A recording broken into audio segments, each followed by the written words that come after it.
मोदी मोदी नरेंद्र मोदी जी जिंदाबाद। नरेंद्र मोदी जी जिंदाबाद। अब की बार, फिर इस बार, तीसरी बार,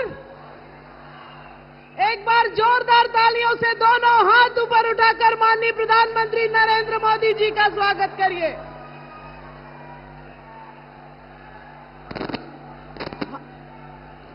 जय श्री राम। जय करो शेरावाली दा बोल साचे दरबार की। हर भला हर हर हर हर मोदी। बालाघाट की पावन धरा पर माननीय प्रधानमंत्री नरेंद्र मोदी जी का स्वागत है। मैं मध्य प्रदेश के मुखिया माननीय मोहन यादव जी से अनुरोध करती हूं कि माननीय प्रधानमंत्री जी का पूरे मध्य प्रदेश की ओर से, पूरे बालाघाट मंडला जन समुदाय की ओर से स्वागत करें। एक जिला एक उत्पाद में हमारा जैविक चावल चिन्नौर, जो सुगंधित और सर्वाधिक मीठा है, जिसे सैकड़ों वर्षों से हमारे पूर्वजों ने बनाया है, जो माननीय मोदी जी की कल्पना है कि किसानों की आय दुगनी हो, ऐसे 10 से 12 हजार रुपए का बाजार भाव देने वाला चिन्नौर चावल भेंट करके हम पूरे बालाघाट मंडला सिवनी की ओर से माननीय प्रधानमंत्री जी का स्वागत करते हैं। स्वागत उद्बोधन के लिए मैं माननीय मुख्यमंत्री,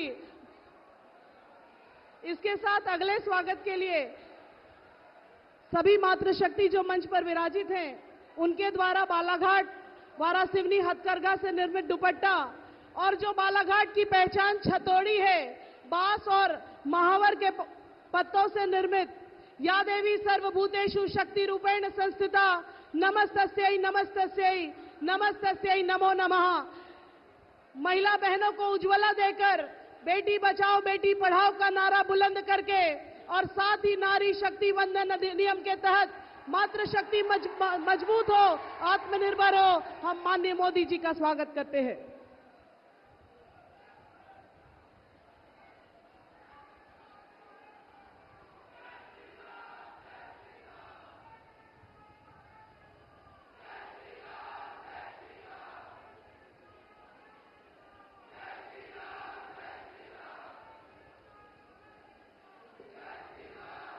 एक ही नारा, एक ही नाम।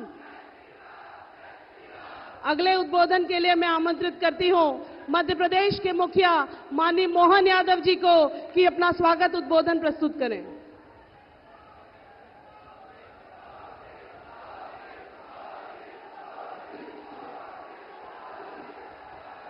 बोलिए भारत माता की।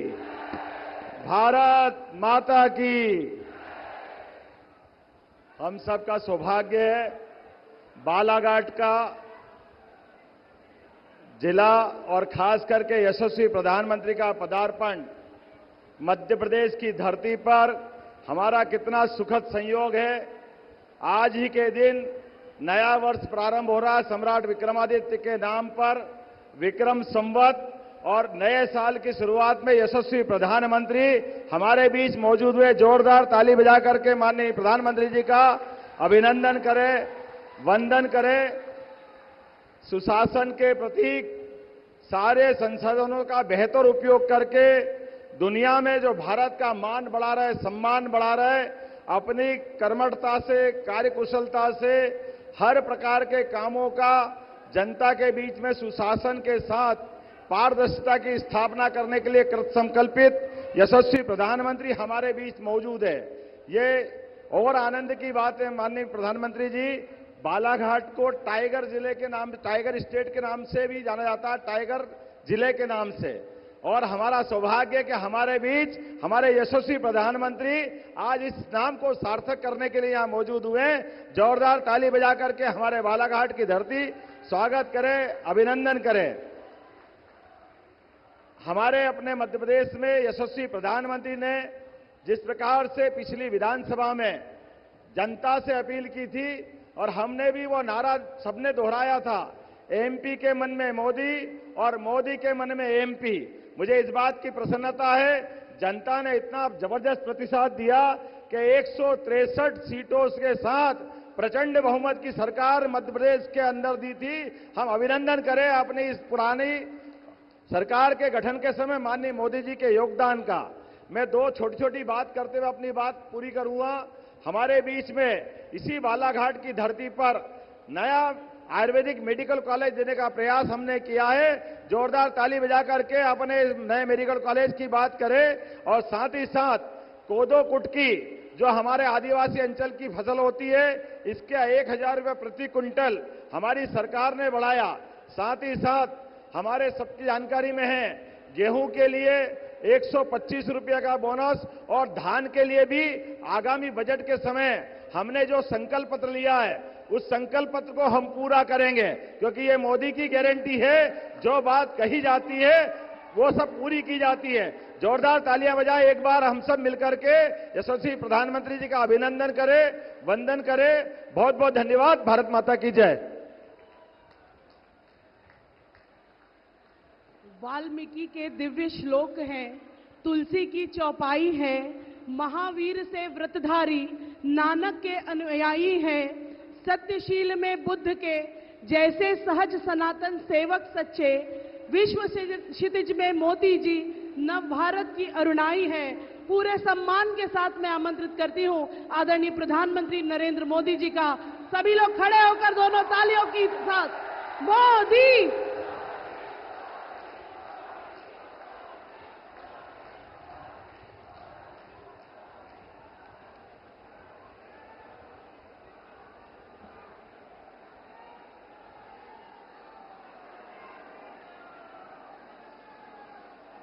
जय श्री कोटेश्वर महादेव। जय मां कालीपाट। जय मां गढ़कालिका।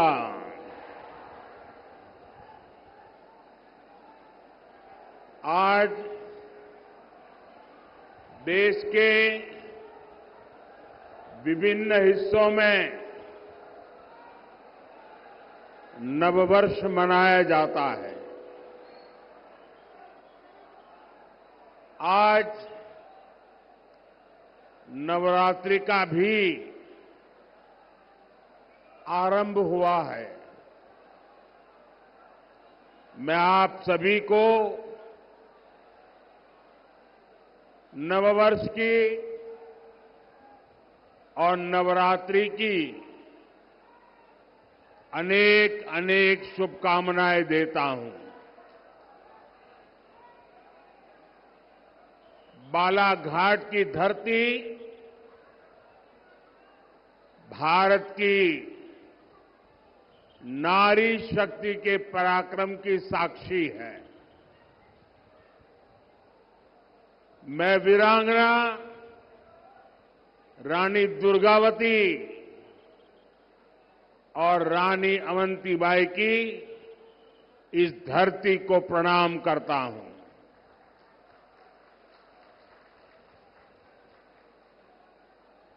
आज जनता जनार्दन का ये सैलाब, ये जन सैलाब ऐसा लग रहा है जैसे केसरिया सागर नजर आ रहा है। और इतनी बड़ी तादाद में माताओं बहनों का स्नेह, उनके आशीर्वाद, ये साफ साफ दिखा रहा है कि 4 जून को मध्य प्रदेश में क्या परिणाम आने वाले हैं।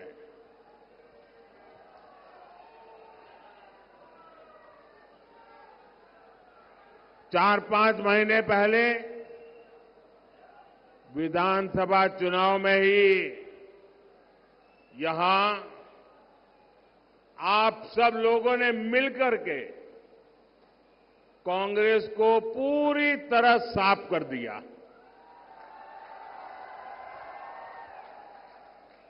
अब लोकसभा चुनाव में तो कांग्रेस के लोग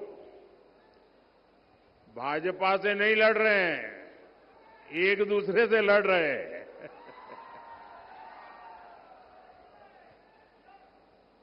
और इसलिए एमपी के कोने कोने से आवाज आ रही है, फिर एक बार,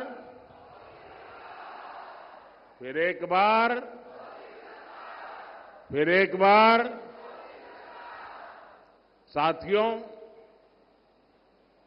2024 का लोकसभा चुनाव 21वीं सदी के भारत का बहुत अहम चुनाव है। ये सिर्फ चुनाव नहीं है,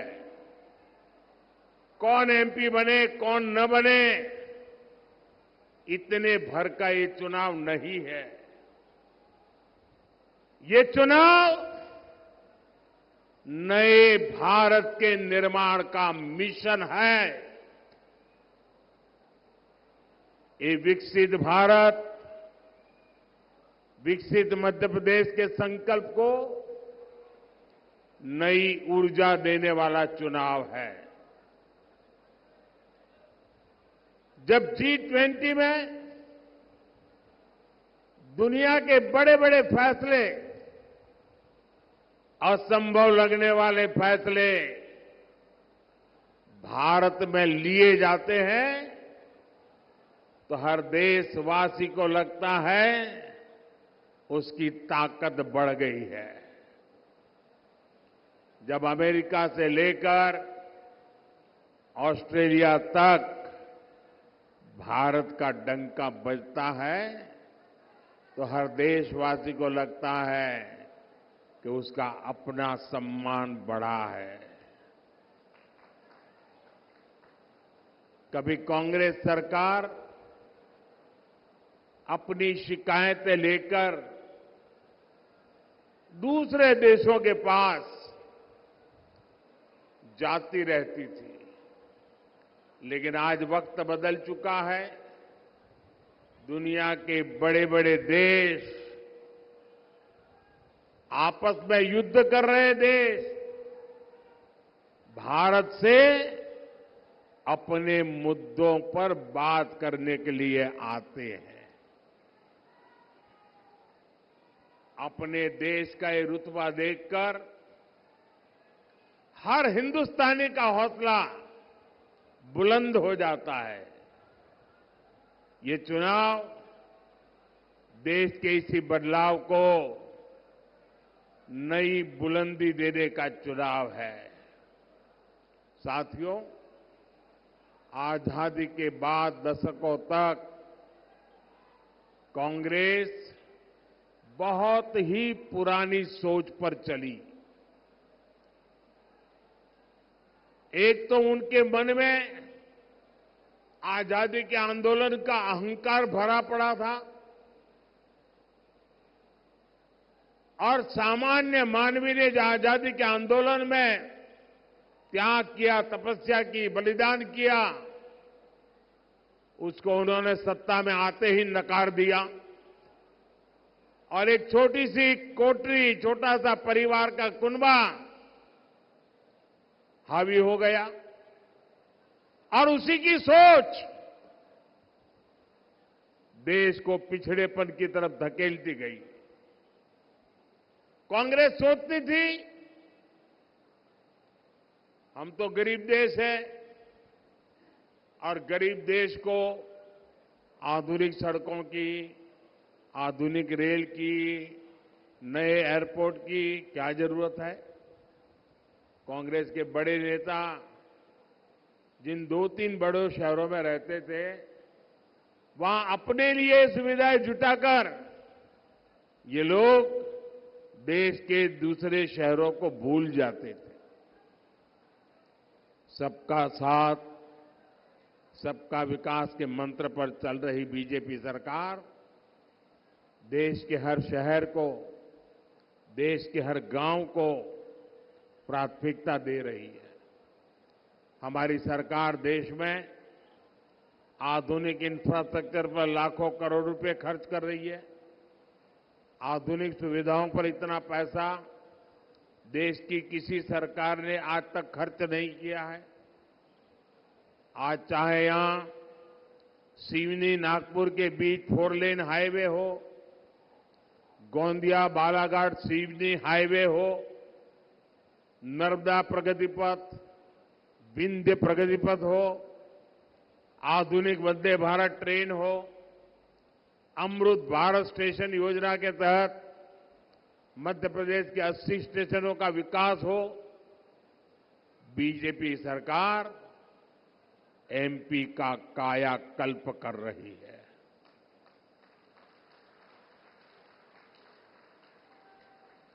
बालाघाट से गोंडिया वाली जिस ब्रॉडगेज रेलवे लाइन की नींव करीब 30 साल पहले रखी गई थी,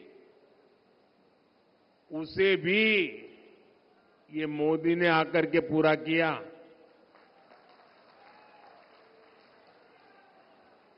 बालाघाट की 12 सिवनी हैंडलूम साड़ियों को जीआई टैग मिले, बनारसी साड़ियों की तरह उनकी भी धूम मचे। बीजेपी सरकार इसके लिए भी काम कर रही है। यही विकसित मध्य प्रदेश से विकसित भारत की मोदी की गारंटी है। ये बदलाव केवल 10 वर्षों की मेहनत का परिणाम है। इतना सारा हुआ है, लेकिन मोदी का तो यही कहना है कि ये तो अभी ट्रेलर है।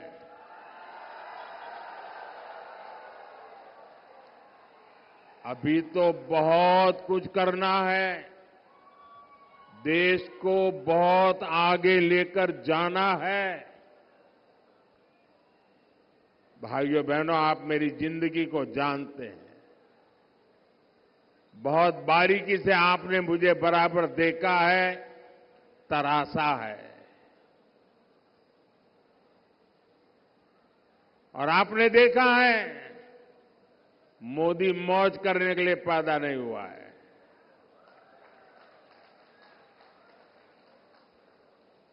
मोदी मेहनत करता है क्योंकि उसके लक्ष्य बहुत बड़े हैं, देश के लिए है, आपके लिए है, आपके बच्चों के उज्जवल भविष्य के लिए है। और ये मेहनत इसलिए कर रहा हूं। जब इतना सारा काम हुआ तो लोग कहते हैं, मोदी जी आप इसको ट्रेलर क्यों कहते हैं, इतना सारा कर लिया। अब मैं गांव की भाषा में अगर समझाना है तो मैं यही कहता हूं कि आपने देखा होगा गांव में दिवाली के दिनों में बड़ा रॉकेट छोड़ना है, बहुत ऊंचे जाने वाला रॉकेट छोड़ना है, तो बच्चे क्या करते हैं, पहले वो फुलझड़ी होती है ना, उसको जलाते हैं, फिर दूर से फुलझड़ी से उस रॉकेट को अग्नि देते हैं और फिर रॉकेट उड़ता है। होता है ना ऐसा होता है ना। अब फुलझड़ी देख करके भी लगता तो है वाह वाह बहुत बढ़िया पटाखे फूट रहे हैं, लेकिन उसका लक्ष्य तो उस रॉकेट को ऊपर ले जाना होता है। वैसे ही मोदी ने अब तक जो काम किया है ना, वो तो फुलझड़ी है, फुलझड़ी। अभी तो विकास का रॉकेट और ऊंचे ले जाना है। भारत के पूरे सामर्थ्य से असली दिवाली मननी, ये तो अभी बाकी है। और इसके लिए ही मैं आपसे आशीर्वाद मांगने आया हूं। साथियों, आज भाजपा सरकार वंचितों को वरीयता देते हुए काम कर रही है। भाजपा ने समाज के उस दलित, पिछड़ा आदिवासी वर्ग को सम्मान दिया है, जिसे पिछली सरकारों ने पहचान से भी वंचित रखा था। आज बीजेपी सरकार एमपी में 5.5 करोड़ जरूरतमंदों को मुफ्त राशन दे रहा है। ये राशन पाने वाले बहुत बड़ी संख्या में इसी वंचित समाज से आते हैं। एमपी के 44 लाख गरीब और वंचित लोगों को तब तक पक्का घर नहीं मिला जब तक मोदी ने संकल्प नहीं लिया। एक समय था जब मध्य प्रदेश में केवल 10% घरों में पाइप से पानी पहुंचता था। अधिकांश आदिवासी इलाकों में पानी की सप्लाई की सुविधा तक नहीं थी। हमने इतने कम समय में एमपी के करीब 70 लाख घरों में नल से जल की सुविधा पहुंचा दी है। आज एमपी के 80 लाख से अधिक किसानों को किसान सम्मान निधि का लाभ मिल रहा है। यहां का किसान जो चिन्नौर चावल उगाता है और जो मुझे भी बैट भी दिया गया, उसे अब पूरे देश में पहचान मिली है। यही नहीं, कांग्रेस ने हमारे आदिवासी भाई बहनों को जल, जंगल, जमीन के अधिकारों से भी वंचित रखा था। आज 1 करोड़ से ज्यादा जनजातीय समाज के लोग पेसा कानून का लाभ ले रहे हैं। लाखों आदिवासी भाई बहनों को वन अधिकार का पट्टा भी भाजपा सरकार ने ही दिया है। मध्य प्रदेश में हमारे युवा साथी मोहन यादव जी और उनकी सरकार गरीब और आदिवासी समाज के कल्याण के लिए दिन रात काम कर रही है। लेकिन साथियों, दूसरी ओर कांग्रेस है जो अभी भी अपनी पुरानी मानसिकता में जकड़ी हुई है। भाजपा जब देश में पहली महिला आदिवासी महिला राष्ट्रपति के लिए आगे बढ़ी, तब कांग्रेस ने उन्हें हराने के लिए पूरी ताकत लगा दी। कांग्रेस ने कभी आदिवासी विरासत का सम्मान भी नहीं किया। कांग्रेस ने तो गोविंद गुरु जैसे क्रांतिकारियों को स्वतंत्रता सेनानी का दर्जा तक नहीं दिया था। कांग्रेस आजादी का श्रेय किसी आदिवासी को नहीं, अपने शाही परिवार को देना चाहती है। ये हमारी सरकार है जिसने गोविंद गुरु को स्वतंत्रता सेनानी का दर्जा दिया। ये हमारी सरकार ने टंटियांग मामा को सम्मान दिया। ये हमारी सरकार ने पहली बार भगवान बिरसा मुंडा की जयंती पर जनजातीय गौरव दिवस की शुरुआत की। आप मुझे बताइए, इस कांग्रेस को क्या एक भी सीट पर मौका मिलना चाहिए क्या? एक पर भी मिलना चाहिए क्या? पूरी तरह क्लीन करना चाहिए कि नहीं करना चाहिए? साथियों, कांग्रेस ने अब आजकल एक इंडी अलायंस बनाकर देश के खिलाफ बिगुल फूंक दिया है। ये लोग आपस में एक दूसरे से झगड़ते हैं, लेकिन कहते हैं कि मोदी को रोकने के लिए साथ आए हैं, लेकिन असल में उन्हें मोदी को नहीं रखना है। इंडी गठबंधन वालों को मोदी को रोकना नहीं है, देश के विकास को रोकना है। इसलिए ये लोग मोदी को गालियां दे रहे हैं, मोदी को धमकियां दे रहे हैं।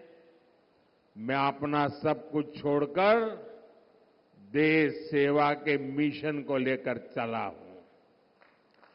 मोदी के लिए मेरा भारत ही मेरा परिवार है। जो लोग अपनी तिजोरियां भरने राजनीति में आए हैं, वो मोदी को धमकी न दें। मोदी तो अपनी कमाई भी देश के काम लगा देने की आदत रखता है। मैं एमपी की धरती से बताना चाहता हूं, मोदी भक्त है महाकाल का। मोदी झुकता है तो या तो जनता जनार्दन के सामने या महाकाल के सामने। मैंने महाकाल से देश सेवा के लिए गालियां और अपमान को बर्दाश्त करना सीखा है, और मैंने देश विरोधी ताकतों को अंजाम तक पहुंचाना भी सीखा है। मोदी इनकी घीधर भभकियों से डरने वाला नहीं है। साथियों, ये इंडी गठबंधन मुझसे कितना चिढ़े हुए हैं, ये पूरा देश देख रहा है। मोदी देश की सुरक्षा की गारंटी देता है तो ये लोग मोदी को गाली देते हैं। मोदी कश्मीर से 370 को हटाने की गारंटी पूरी करता है तो ये लोग पाकिस्तानी की भाषा बोलने लग जाते हैं। मोदी गरीब कल्याण की गारंटी देता है, माताओं बहनों के लिए इज्जत घर बनाने की बात करता है तो ये लोग मोदी का मजाक उड़ाते हैं। बालाघाट की ये धरती, राम पायली की ये भूमि जो भगवान राम के वनगमन से जुड़ी है, उन्हीं रामलला की जब प्राण प्रतिष्ठा होती है तो ये लोग मोदी को गाली देते हैं। और केवल मोदी को गाली दे तो समझ आता है, इंडिया अलायंस के लोग सनातन धर्म को नष्ट करने की सौगंध खाकर इस चुनाव में उतरे हैं। भाइयों और बहनों, मुझसे इनकी एक और बड़ी दुश्मनी है। बीजेपी सरकार आज भ्रष्टाचार के एक एक रास्ते को बंद कर रही है। बीजेपी सरकार गरीबों के हक का पैसा सीधे गरीबों के खाते में भेज रही है। जिन्होंने देश का पैसा लूटा है, अब उनके ऊपर कानून का शिकंजा भी कसा जा रहा है।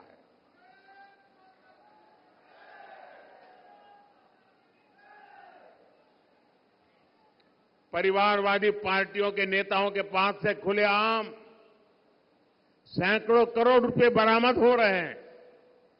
नोट गिनने वाली मशीनें थक जाती है, बिगड़ जाती है, खराब हो जाती है, लेकिन कांग्रेस पार्टी और इंडी गठबंधन के लोग बिना किसी शर्म के खुलेआम भ्रष्टाचारियों पर कार्रवाई रोकने के लिए रैलियां कर रहे हैं।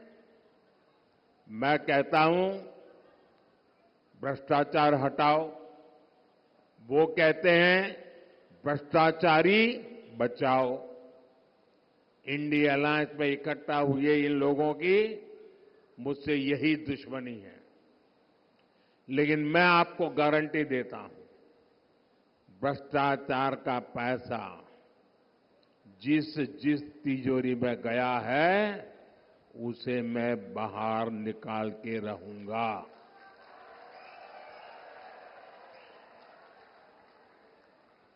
अगले 5 साल ये काम और तेजी से होगा। होना चाहिए कि नहीं होना चाहिए? सख्ती से होना चाहिए कि नहीं होना चाहिए?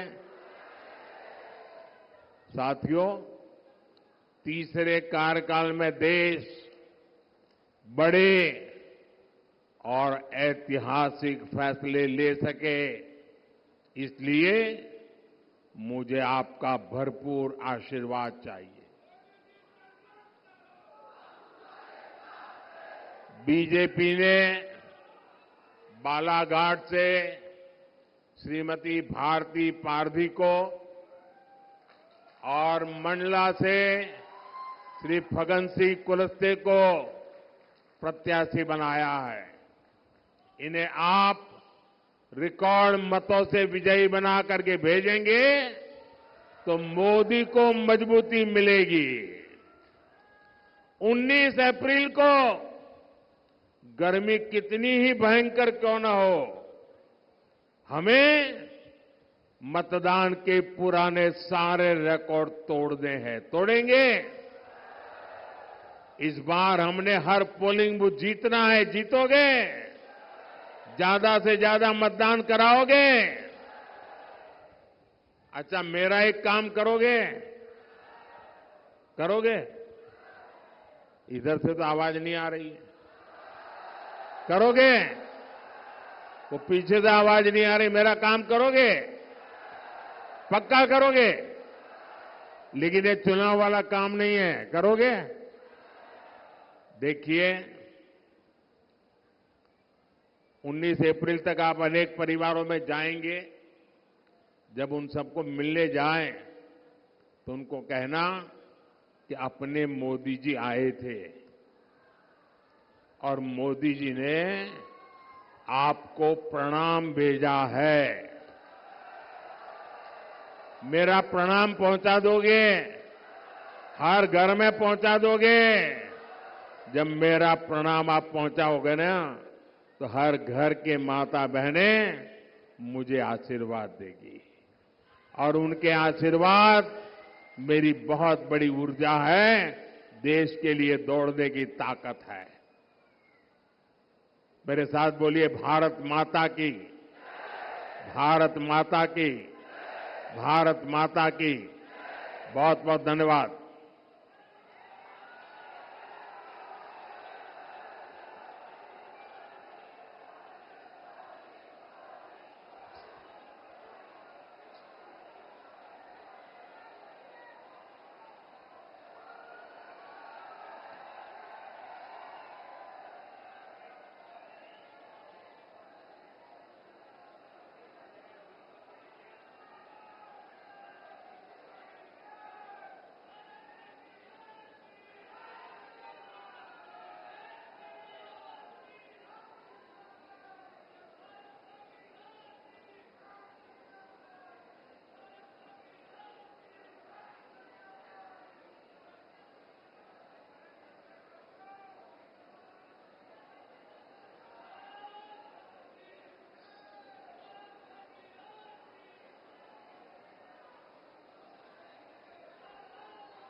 बालाघाट जिले की ताजा तरीन खबरों के लिए चैनल को लाइक, सब्सक्राइब और बेल आइकन को दबाना ना भूलें।